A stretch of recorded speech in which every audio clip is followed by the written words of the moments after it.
Welcome to the Unscripted Woman Podcast, the show for women who are done living by the rules and ready to reinvent their lives from the inside out.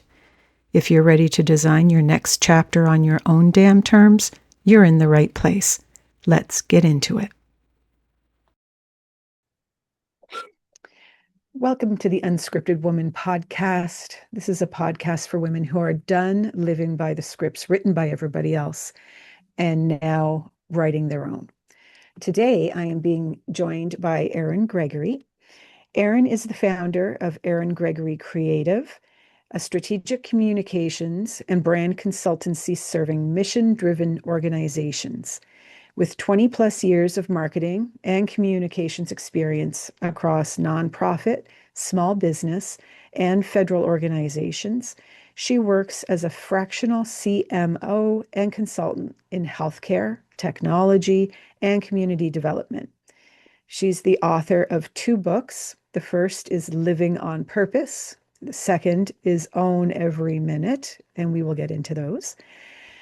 2 books for people ready to ditch their predetermined path and build life on their own terms. She also hosts a podcast called Notes from the Messy Middle, which is made for people who decide that they want to do life differently. So basically, you cater to the people that listen to my podcast. I sure do. So Similar but different approaches. Yeah. No, I'm so glad you could find time to come and chat for a little bit. As everybody knows, I always meet my guests ahead of time to kind of get a little bit of an idea of what they do and that sort of thing. So we did have a little conversation already. So the very first thing I want to get into, just because I found it so interesting, was the books. Mm-hmm. So tell me about them. The first one, Living on Purpose. What is that one about? Yes. What brought that around? Yeah. So Living on Purpose actually ended up being a result of Own Every Minute. And Own Every Minute was a chance encounter that I had in Indiana when I lived there with this couple who decided to do life differently, Mark and Tiffany Baker. And their book is getting ready to launch pretty soon here. And they just through life experience, having children, experiencing significant loss, decided to give up their life of wanderlust and 6-figure salaries to return to their hometown to provide support for their daughters, to be around their family, and to build a life that was more focused on being present, having community impact. And so when they moved, they were living on $20,000 for the entire year, and they had 3 little girls. And what struck me so much about their story is when I met them, my family had gone through grief. We lost my father-in-law, and I have 3 daughters. And here they were living bare bones, driving this clunker old van, off-brand clothing, nothing fancy about them, but they were so happy. I mean, they exuded happiness. And so I dug into it. I'm a journalist, and that's my, my trade essentially. And I wrote a story about them for a local magazine, and found out that they quit their jobs and started this investment portfolio. So one property at a time, they began building it. And when I first started writing their book, I thought that's what I was writing about, teaching people how to build an investment portfolio so you could live this wonderful life of freedom and travel the globe. But what I ended up learning was that it wasn't about that at all. It was that they took ownership of their time. And that was the most important thing to them. They were tired of paying for their kids to go to daycare so they could work. And so much of that connected with me on a deep level, because here I was scrambling, working in the nonprofit industry, paying for nannies like piecemeal because I couldn't afford full time.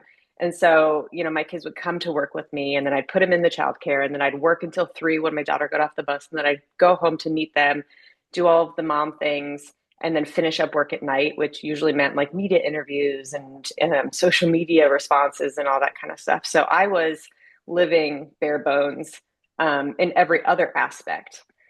And so when I wrote their book, it really started to get my wheels turning about like, well, if I'm going to put this message out there, about living fully and really owning your time and not using money as a source to make you happy, but more so as a vehicle to do what you actually want to do, then I need to practice what I preach.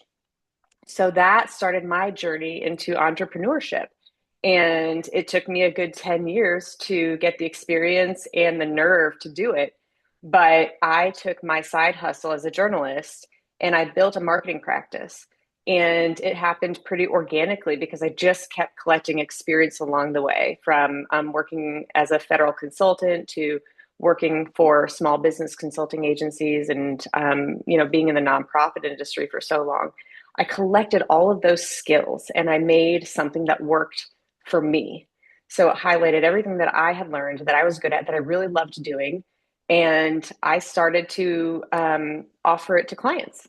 And I, kind of went about the process of just applying for part-time jobs. And through that, I ended up filling my roster. And then I started to get a couple of referrals here and there, people who heard of me from their clients and such. And before I knew it, I had a full plate. And so throughout that process and writing Living on Purpose, which is my journey, I developed a framework for how I aligned the different elements of my life to figure out what I was good at, of course, what I liked learning about, because that piece is really important. You can be a great writer, but hate writing about, finance. So don't go into finance, but use your skills and use what you like to learn about, and then build something that prioritizes your values. And for me, that was having the freedom to be home for my kids. So I work full time from home, and I do travel to see clients when I need to. But that flexibility is vital for me. And I work in an industry where I can make an impact on the community, which is equally important to me. So it's really been this process of aligning my expertise with the rest of my life. And I feel like as a society in general, we don't do that. We segment our lives. And as women and men, I don't see them as separate things. I'm not a different person when I go to work. I focus on different things, but my kids are still very much a part of my life at any given point in the day. And I was tired of having to try to be one person here and another person there. And so that's really what the book talks about, is finding alignment in your life so that you can live more holistically, combining who you are individually as who you are as a professional, and building a career that works for you. Interesting. So the couple that you were writing about in the other book, Mm-hmm. you said they were able to do what they did because they built their property portfolio. That was not off the bat, though. They Oh, had okay. maybe a couple properties when they first moved back to their hometown. Um, and it's funny, Tiffany Baker, who they both have MBAs in the finance industry, so that's their strength. They know money. And so it made sense to them to dig into investments and what makes sense in that field. And when they moved back to Indiana after experiencing a loss that made them kind of reevaluate everything, they first thought they needed to have, $100,000 to comfortably live for a year. Hmm. And I mean, even in this day and age, that's not a ton. It's No. for a family of five, it's like you can get by okay. So $20,000 is like, I can't imagine getting by a quarter of the year with that with my Yeah. family. But they just realized if they kept waiting and kept, trying to reach this big goal, they were going to put off the quality time that they really wanted to have right now. And Hmm. so they took a bet on themselves and they won. Now they've got, I mean, I don't even know how many properties at this point since I wrote the book. Hmm. I do know they are just finishing up their second world cruise, and they homeschool their kids. So their kids learn in different countries and different cultures. And they're getting more of an education than the traditional school system. And their parents are living out their dream, which, as a parent myself, I think that is maybe the most important thing that you can do to exemplify to your kids. Hmm. Absolutely. So how my mind's kind of churning on how they did what they did. If they were Mhm. surviving on $20,000 a year, where'd the money come to buy these properties? So they have a significant nest egg from when Oh, okay. they lived in Italy and then Japan, and she worked a six-figure government job, and then he also worked essentially whatever job he could find there at banks and things of that nature. So they Hmm. had really good income, and before they moved, they had paid off all of their debt. That's kind of how their story starts. It's like we got our heads wrapped around what it meant to be financially solvent, and they paid off all of their debt, and then they were in this beautiful foreign country living it up, but also saving along the way. So and when I say nest egg, it was their 401k, so it wasn't Hmm. like an easy to access account. um, but they had some reserves saved for properties. But I know when I interviewed them and talked about it, Tiffany said, for the first time we saw money going out and it wasn't coming in, and it was the most terrifying thing Oh, I for bet. two people, and she comes from very conservative means. Her parents worked hard to afford a conservative life, and she had to take out loans for college. So they did not come from affluent families. So they really earned every penny that they spent. And for them to be in that position was really scary. But the Hmm. first house that they bought when they were back in Indiana was for $41,000 at a sheriff's auction. And that was the catalyst for the rest, because then they got the wheels turning. They did some renovations. They did a number of big property, commercial property renovations in their hometown to rebuild it during COVID. Hmm. And it became much more of an initiative to elevate their community as well as build a portfolio. But it was never about having 1,000 properties and making millions of dollars. It was about feeling good about the work that they were doing, having a company and a job that fulfilled the rest of their needs, Hmm. and having that passive income that would support their travel. Wow. It's amazing. Yeah, And I thought it's so too. yeah. And it's funny because it really brings to light to me the difference between the US and Canada. Hmm. Because being in Canada, and for my Canadian listeners slash watchers, 401k is the same as their RSP. Um, I mean, I'm thinking $20,000, that would that would cover maybe groceries and a couple bills. Right. Like Yeah. there's no way. And 41,000 for a house. I mean, you can't even buy a car for that. So, I know. Well, they got a $3,000 beat up clunker old van. They drove around like a Meyer parking lot to make sure it worked. yeah. And they took it because through their travels, they had learned that, cars, I mean, and we all kind of know that, right? That cars are a useless investment. They lose value as soon as you drive them off the lot. And Yeah. that's, I think, why when we see recessions and things of that nature, the car industry is the first to feel that pain, because people know it's a luxury. Yeah. Um, and sure, there's a certain necessity to it, but the style that we get is very personal. And so for them, they were like, we don't care. This Hmm. is not important to us right now. It's never going to be. We're more concerned with what flight we're going to be getting on next. Yeah. So they just made that decision, and they were not going to get into debt again over something like a car. Wow. Good for them. So for the people, the women listening who are now thinking, okay, how do I start a business so that I Mhm. can be home with my kids and, be there for them when they get home from school and take them to their appointments, but still earn an income so I'm not living on $20,000 a year. Mhm. How do they do that? Because that's something you help Yes. them with. Yeah, so I do coaching on the side. It's not my main business, and I've always kind of had a soft spot for people in looking for jobs and things like that. So I've always helped with resumes and stuff, just sort of on the side without any cost. But I always enjoy sitting down and having coffee chats, and then I kind of get deeper into it on my podcast and Substack. So I encourage folks to come and read along there for more tips and tricks. And I really exhibit it from the point where I went on my own. So you can see the challenges and the evolution of my content, of my confidence, and how it really is a process in learning about your industry and your market. But more than anything is learning about yourself and how you want to present yourself out into the world without an employer to back you. And that was the hardest learning curve for me because I've marketed for, I don't know, 24 plus organizations throughout my career.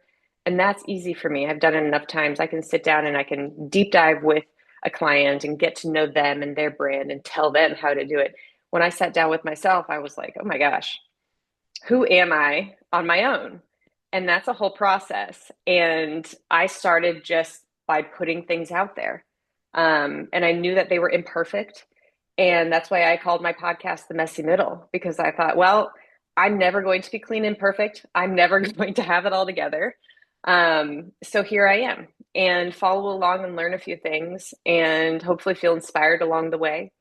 But I leveraged the insights and expertise from my network. I have a wonderful collection of mentors and colleagues who I've taken along the way, partner consultants in different fields within marketing. And I bounced ideas off of them. One of them is an executive speechwriter, and she is an English professor, and she's helping me to edit my book. And we're kind of helping each other. So in the beginning, focus on figuring yourself out. And that's kind of how you figure out what you want to do if you don't know yet. But even if you do know, you have to understand what your values are, and those are personal.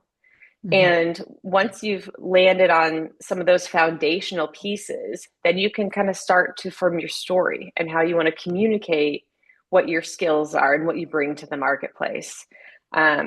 A great example that I have is a friend of mine who is a registered dietitian.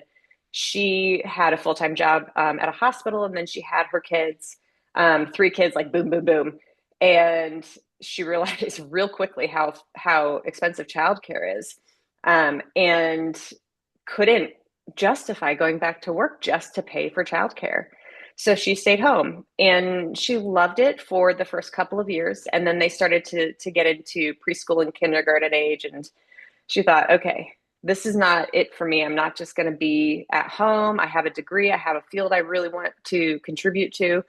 And she was stuck for like a long time and really struggled sitting in that for a while. And she and I chatted back and said, why don't you just try to do it like fractionally, part-time?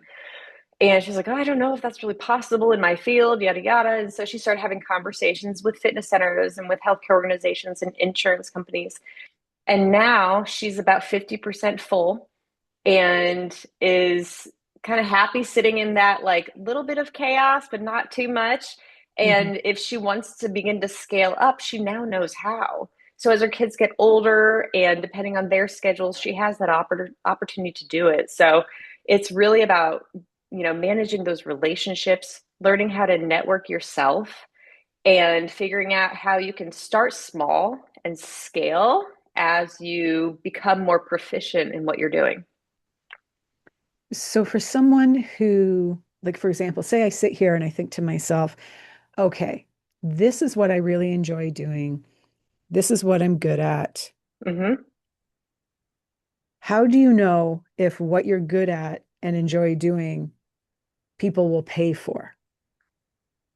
That depends on the market, of course. And that's so broad. I could probably speak more specifically to a particular industry, but I would, and this is a great example. So when you and I first started chatting, you said, I don't have conversations about living your purpose because that market is saturated, and you're 100% right.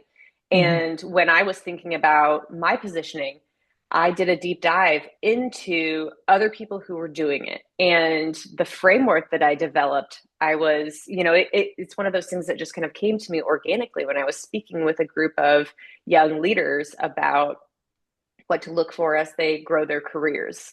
And that's always a really fun audience to speak to, because in the school system, we typically say, like, you're going to go be a doctor, you're going to go be a journalist, you're going to go be this or that, like a very like one-sided conversation. You pick a lane and there you go. Hmm.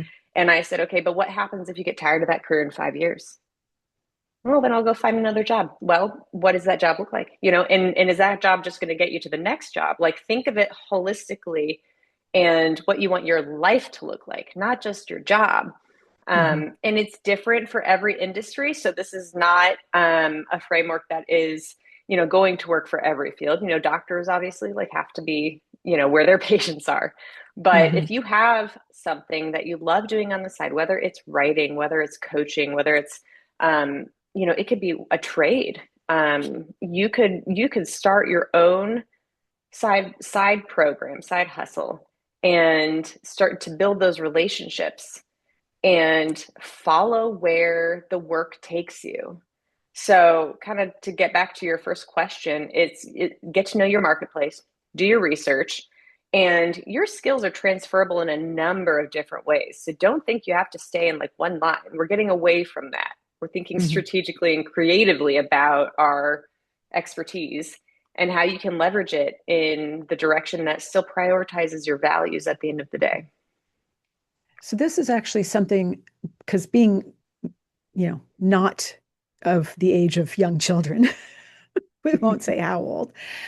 Um, I have friends, for example, one of my friends, well, a couple of my friends are retiring this year. They're retiring early. Mm-hmm. 55, freedom 55. Yeah. And I think every single one of them have said, but I'm going to keep working. Mm-hmm.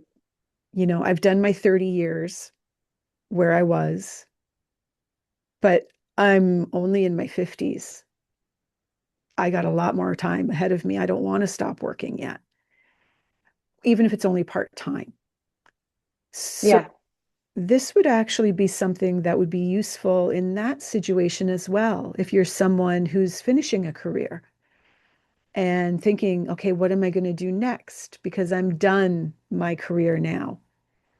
Yeah. What's going to be next for me? What is going to be interesting? What can I do that is going to allow me to work when I want to work and as much as I want to work? Mm-hmm. So, if I want to travel for a month, I can. Mm-hmm. Or if I want to, go stay with my kids and grandkids, I can. Um, yeah, that's interesting because we're gearing it towards moms, Mm-hmm. but from those of us with adult children who don't need that attention, and we're concluding the stage of our life where we're in our main career that we went to school for. What do we do Yeah. next? Yeah. And I have two parents who are in retirement age. And it's almost a harder conversation to have because you feel like that chapter is closed. But what I really like about approaching it this way, for me, for example, we took a trip to Florida last month. And while I was there and we're watching all of the retirees walking around, I said, Mike, what's great about this is that when we decide to slow down, and he's a musician, and as a writer and a musician, like, I don't think we'll ever really be done. It's ingrained into who we are as people, but it will look different. And I said, I can take this on the road, and maybe I'm working 50% at that point. It depends on a number of factors, of course, but I like the fact that my retirement plan isn't that I'm just done working and now I have to figure it out. It's that I can keep writing. And to your point, I could start travel writing, and Mm-hmm. that's kind of the thing, is like, as long as you've got your talents and what you like to do sitting at the forefront, and you can keep those important things, those values in front of you. And for me, it would be able to be being with my husband, and being able to travel is something I definitely want to do more of when my kids are older. um, I can do that and continue to work and be creative. So, for people who are retired now, I would look back on your career and think, what did I enjoy the most about it? What skills did I gain here that I could carry into maybe a totally different line of work that I didn't have the opportunity to do while I was raising kids, because I had to be here, there, or make a certain amount of money, whatever that looked like for you. Now is Mhm. an opportunity to really sit down and have that conversation with yourself. And it always starts with that self-discovery. Yeah. I think that would be a huge undertaking at this age because when you think, okay, if I've done blank for 30 years, what skills have I developed? Hmm. I mean, there would just be so many, you know. But that's okay. I mean, it's a wide open field, Mhm. and with the digital age and the capabilities of, remote work is, of course, one avenue you could go down. But I know my mother-in-law, for example, started heavily gardening when we lost my father-in-law, and she's now a part of garden club. She's president of her garden club, and she's got all of her tentacles in different places in the community. And she did it just to fill her time, but what she has Mhm. found with that is a different purpose and responsibilities that she kind of complains about sometimes, but she really likes at the end of the day because she's got, people who depend on her for things. And when Mhm. you retire, you lose that sense of being needed. So, it doesn't have to be, a big money making opportunity. It is there to serve you as a person Mhm. and to help you to feel like you're still contributing and you're still valued, and that you're getting to exercise those creative muscles and all those skills that you built throughout your life, whether you worked or not, moms or otherwise. There's so much that we have to contribute to this world, and I feel like there's just this like linear path that we're provided. And Mhm. the bakers, the people who I wrote about and in my book, are saying, like, stop looking at the path, just put it down. Yeah. Start fresh, write it out. What are you good at? What do you like to learn about? And go towards those things. Mhm. Hmm. Interesting. Um, One of the things we talked about too when we chatted the first time was mothering children with health issues. Mm-hmm. Do your children have health issues? Is that where that came from? So I have three daughters. My first daughter was born with what was diagnosed as colic, and was definitely not just colic. She had silent reflux, which, in the grand scheme of things is not, not horrible. But when you've got an infant who refuses to eat, it becomes life threatening. Hmm. And at the time, our doctor couldn't diagnose it. They just kept saying she was colic. But, we came back and said, well, colic babies eat. So we kept pushing and pushing and pushing for answers. And we eventually, when she was about 6 months old, had a doctor in St. Louis, a GI specialist, tell us that she had reflux. So whenever she ate, she would have that horrible burning in her throat every Hmm. time. And she wouldn't throw up, which a lot of reflux babies do. And that's why it was hard to diagnose. So we had to go through, different medications and different formula concoctions that were disgusting to to just get her to keep it down. And then my second child, when she was in kindergarten, was diagnosed with epilepsy. So Mm, we've had our fair share of things. yeah, yeah. And you were working full time Mhm. while all of that was going on. Yeah. How'd you So balance? with my oldest, McKinley, I couldn't.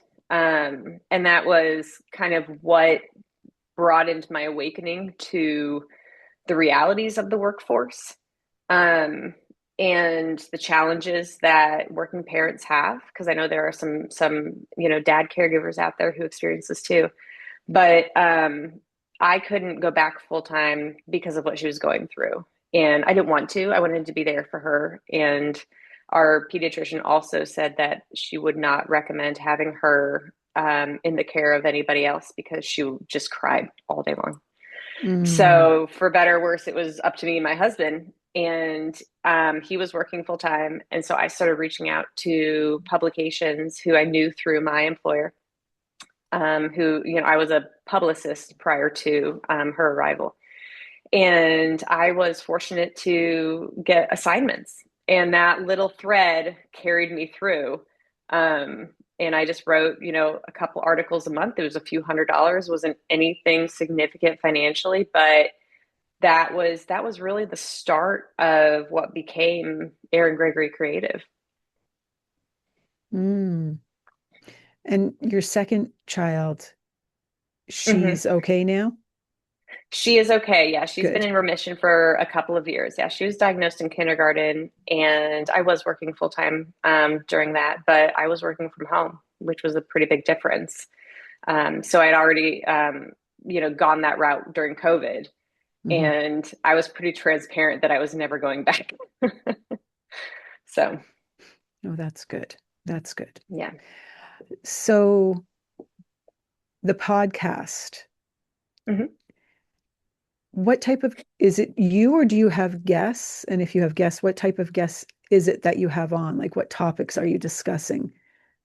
Yeah. So the podcast started as like my way of essentially talking through what I was doing.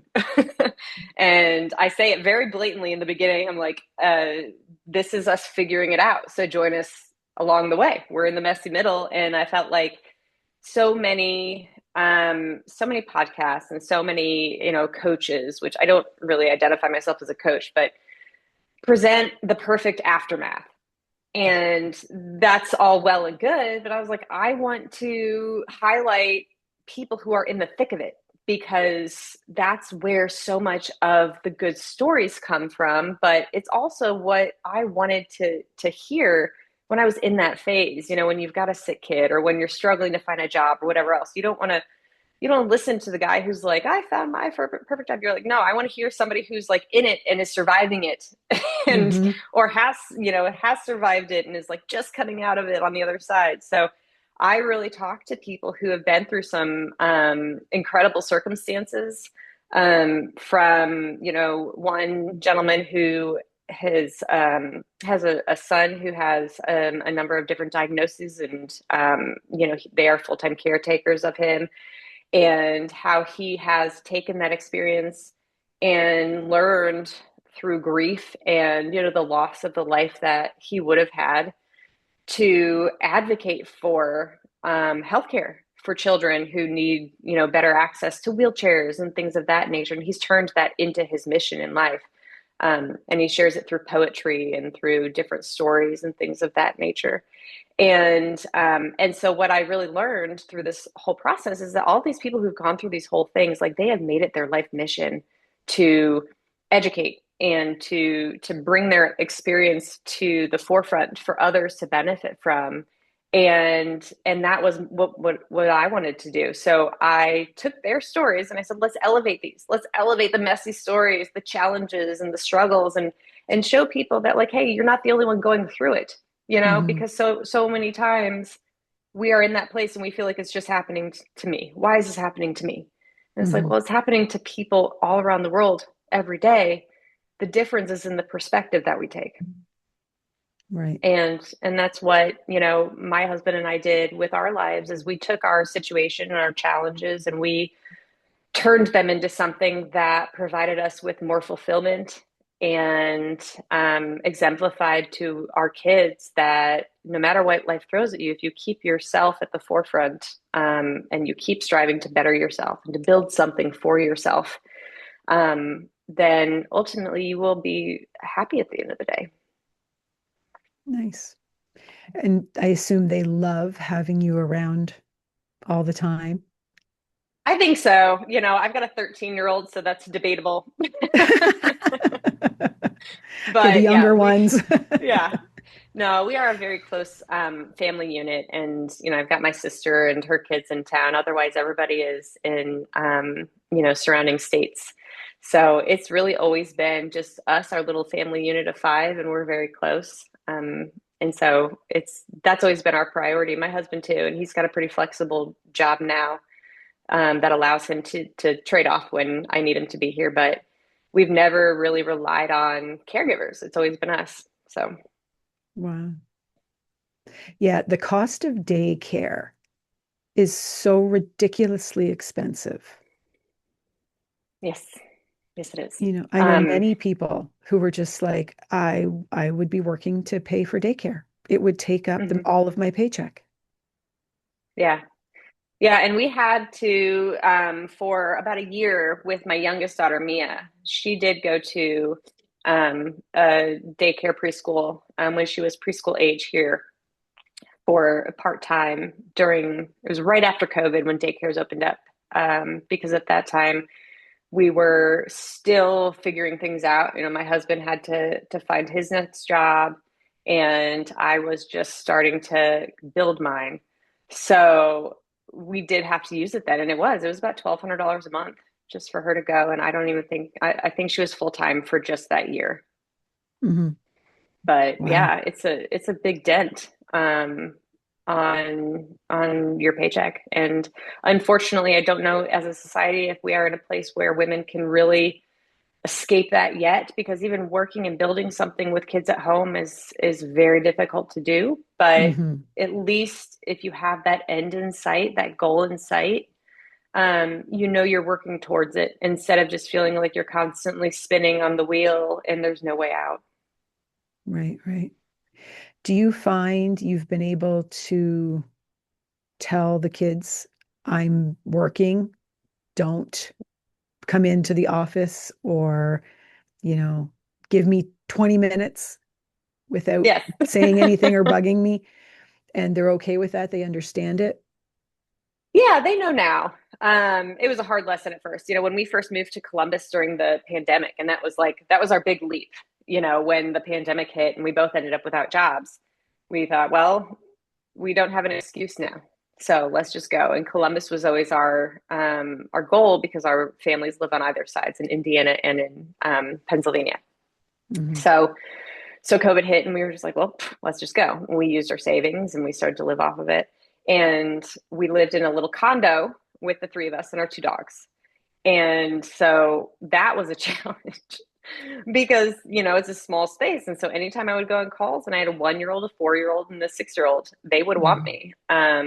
But my husband and I have always been a pretty good team in balancing each other in that way. And he was home during that time finishing his MBA. So he caught a lot of that. But yeah, I mean, it's just like any other working mom with kids, you know, Hmm. we've had our ups and downs with it. Yeah. So I have to ask, just because of my own personal experience, Mhm. who was worse with interrupting you when you were working, the kids or the husband? If I am on calls, my kids are worse. If I'm not on calls, it's definitely like there's an open door. She's not talking to anybody. So, but you know, for me, I know I put more pressure on myself with my clients than my clients put on me. So Yeah. if they need me, I really try to be very intentional about like looking away from the screen, focusing on them. And then I usually end the conversation with, okay, I just need like 10 minutes to finish this up. I'll be ready. But I mean, that's your mom. Even with Yeah. like my husband, like he wants to come home and tell me about his day. And the last thing I want to do is be like, no, no, I'm too important. I'm too important. Can't talk to you until I'm done with this. But, you know, I usually will give him, you know, that 10 minutes so he can unload. And then I'll say, okay, let me finish this so that I can pay better attention to. Hmm. You're But nicer yeah, than me. they're all I, guilty. yeah, I worked full-time remotely from home um, for almost 5 years. And my kids were fine. But my husband, oh my gosh, I would, be working and, I'm focusing, my door's over here. I'm focusing on my screen, type, type, type, type, type, right? Because I'm doing stuff. And I can hear him walk over and stand there. And I'm just pretending like he's not there. And he'll like have a piece of Tupperware in his hand and go, "What is this?" I'm like, dude, Vital conversations. seriously. Or I'd be on Zoom meetings and I'd close the door. Closed door means I'm on a meeting. I'd Mm. hear click, creak. He'd stick his head in. Are you on video? It was just like, oh my God. Yeah. I know. I've got a mostly glass door to my office. So he'll usually just like walk by and be like, not right now. And they know that's like my side is like, no, not right now. Yeah. Oh, that's funny. So, yeah, God, if it's not kids, it's them. it is Anyways, very much so. Yeah, it's very much so. so it is a whole balancing act for everybody who thinks it's going to be really easy and you're going to Mhm. start a business and everything's going to flow perfectly. Very much a balancing act between kids, husband, clients, animals. You Yeah. know, Oh, for sure. For sure. I mean, that's why I call it the messy middle because yeah. there's no perfect, clean, and easy path. But if you prioritize yourself and what's important to you in that path, then at least the end result is more fulfilling instead of just, doing, having to get up and do a miserable job the next day. That would be the worst thing. And my husband did it for 12 years before COVID hit. And being out of that job was just a blessing in disguise because it Mhm. forced him to really reevaluate things. With everything shut down, he said, "I'm going to go back to school so I don't have to do this anymore." And he Mhm. did. And now he's working in nonprofit work and he loves it. He's doing his music on the side. And that is with the intent of eventually growing that into a full blown production studio. So I think, whether you're doing it a little bit right now or you're ready to launch, whatever that looks like, just having that goal constantly in mind and nurturing it, whatever way you can. Um, and then just take that bet on yourself. Mhm. You'll never regret it. Yeah. Great final words. So, for those who want to reach out to you, want to follow your story, where do they find you? Yeah, so I write about it every week on Substack. If you Google Erin Gregory Creative, you can pretty much find me across platforms. But I am very actively on Substack. I share interviews. That's where the podcast lives. It's also on Spotify and what are the other ones? I don't know, all the other Apple podcast Music, places. all that stuff. Yeah, yep. Um, and then I share, lessons learned from the consulting world. I share tips for how you can craft your own story because I really feel like that's the most important part of any business is knowing how to tell your personal entrepreneur story. Hmm. And then we have conversations with people who've been there and, like I said, gone through the thick of it and come out the other side, and they really share wonderful perspectives. So if you're trying to figure out what your next step is, you're not sure where to go, you're going through something tough, and you just need some company, that's where we meet in the messy middle. And there's usually some pretty good insights that we get out of those conversations that you can take back with you and hopefully feel inspired to make that next move for yourself. Amazing. So, I will put a link to your Substack in the show notes, as Okay. well as any other contact information that you want to provide. And the books are available where? So nowhere yet, but Oh, okay. yeah, Own Every Minute just went through its final edits with my editor, and it's going to be in the design process and then published in the next month or so. But you can view those updates on my website at eringregorycreative.com. And Okay. then Living on Purpose will be later this year once there will be a companion workbook. So, some of these questions that we were talking through today, there will be different prompts to get you to kind of think in that direction. And it Mhm. will carry along with my story. So, kind of get the lived example along with starting to work through what your journey might look like next. Amazing. Awesome. Yeah. Well, thank you again so much for taking time out of your busy schedule to come on and just share with everybody what you do. I know it's got me thinking of a lot of stuff. So I'm sure everybody that's listening is kind of going, huh, that sounds like a really good idea. Yeah, well, feel free to drop me a note. I'll share all my different socials with you, but I'm always Yeah. open to a coffee chat to kind of talk through things. So, Awesome. All right. Sounds good. Thank you again. And for the listeners, if you're watching us on YouTube, please hit the subscribe button, hit the notification bell, give us a like. All of it helps the algorithm. And if you're listening to this on Spotify or Apple or any of the other platforms, again, a like always helps. And we will see you next time. Bye. thank you.